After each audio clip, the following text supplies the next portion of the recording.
morning and welcome to News to Go. Okay, problema nyo ba dati yung mga water lily na yan, katulad nung nangyayari ngayon sa Cotabato? Yes, ma'am. Dati po, naging problema po yan noong 2002. Binabaho po ng Las Piñas. Kasi? Miski po gamitan ng, dahil po sa water lily, miski gamitan po ng backhoe, ganun pa rin. Wala po nangyayari. Kaya po noong 2005, kasi ang problema nga mga kapuso, hindi makadaloy ng maayos yung tubig. Kapag nakabara yung mga water lily na yan, ang bilis pa naman tumubo niyan.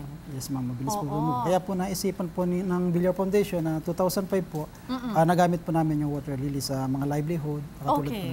So paano ninyo naisip na pwedeng pagkakitaan itong water lily? Ito po Kasi perwisyo lang yan sa tingin ng iba pero paano nyo naisip yun?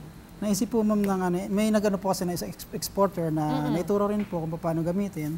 At yun po, nagumpisa po kami. Sige, kukuha ko ng isang water lily dito. Ganito ang itsura niya. Yes, ma'am. Okay, so ito yung kanyang... ito po yung stock niya po. Ito yung tangkay niya ng water lily. Tapos, paano ginagawa ninyo dito para maging produkto siya? Ito po, pagka-harvest po nito, binibilad po namin.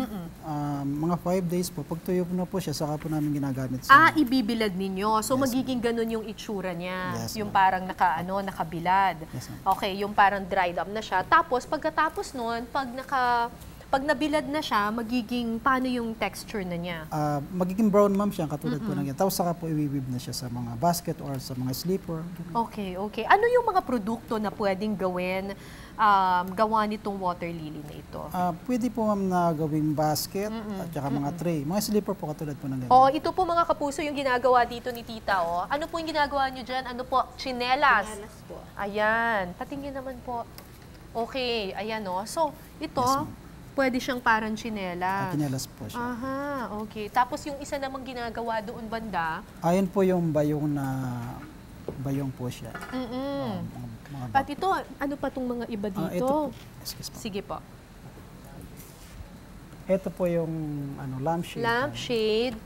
At saka parang matibay siya, sir, Pero, sir, ang water lily, halaman niya na malambot. Paano natin masasabing matibay ito at dekalidad itong mga ganitong klaseng produkto?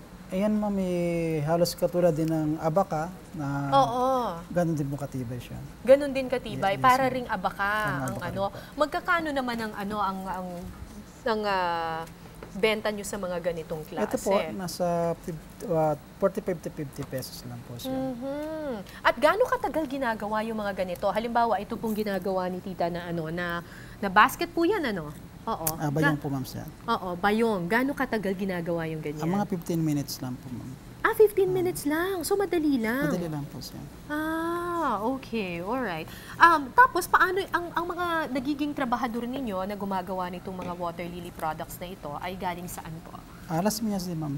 Las Piñas din po. Ano yung mga trabaho nila dati? Sa mga bahay lang, ma'am, sila. Kumbaga, parang nagiging extra income na lang po nila. Nagiging extra income na lang nila.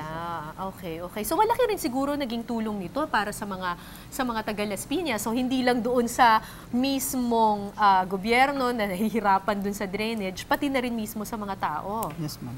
Oo. Anong klaseng tulong yung naibigay dito sa mga tao? Sa ngayon po, kahit paano po, kumikita po sila. Dahil po sa mga water lily na naging project po ng Villar Foundation, ito po, hanggang ngayon po, ginagawa po namin. Okay. Sige.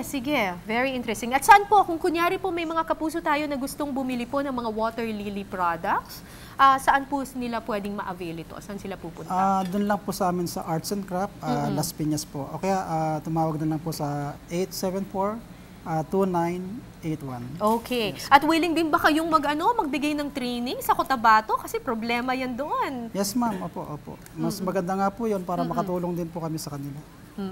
Alright. Maraming salamat, Mr. Dong Torres. Yes, Thank